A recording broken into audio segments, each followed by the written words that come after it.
সাংবাদিক দম্পতি সাগরণী হত্যা মামলার ডিবিতে থাকা নথি আগুনে পড়ে গেছে বলে হাইকোর্টকে জানিয়েছে রাষ্ট্রপক্ষ। এ মামলার তদন্ত করতে ৬ মাস সময় দিয়েছে হাইকোর্ট। মঙ্গলবার বিচারপতি ফাতেমা নজিব ও বিচারপতি শিকদার মাহমুদুর রাজীব হাইকোর্ট বেঞ্চ এই আদেশ দেন।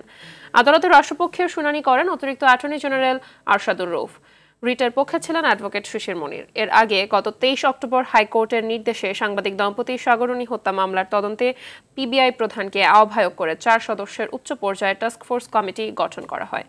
২০১২ সালের ১১ ফেব্রুয়ারি রাতে রাজধানীর পশ্চিম রাজাবাজারে সাংবাদিক দম্পতি, মাছরাঙা টেলিভিশনের বার্তা সম্পাদক সাগর সরওয়ার এবং এটিএন বাংলার জ্যেষ্ঠ প্রতিবেদক মেহেরুন রুনি তাদের ভাড়া বাসায় নির্মমভাবে খুন হন।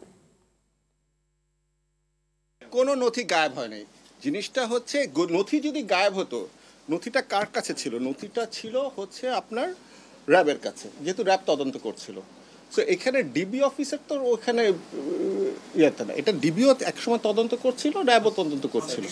আমি যেটা বলেছিলাম কোর্টে, পুরানো বলতে বুঝিয়েছি আমি, নট পুরানো, এটা পুরাতন মামলা। এটা ইনভেস্টিগেশন করতে একটু সময় লাগবে, কারণ এখন এই অনেক অফিসারকে জায়গায় ট্রান্সফার হয়ে গেছে, অনেকে হয়তো বা চাকরিতে নেই, ইয়েতে আছে, তো তাদের সাথে কথা বলতে হচ্ছে, তখনকার জিনিস বের করতে হচ্ছে, দেখতে হচ্ছে, অনেক কিছু করতে হচ্ছে।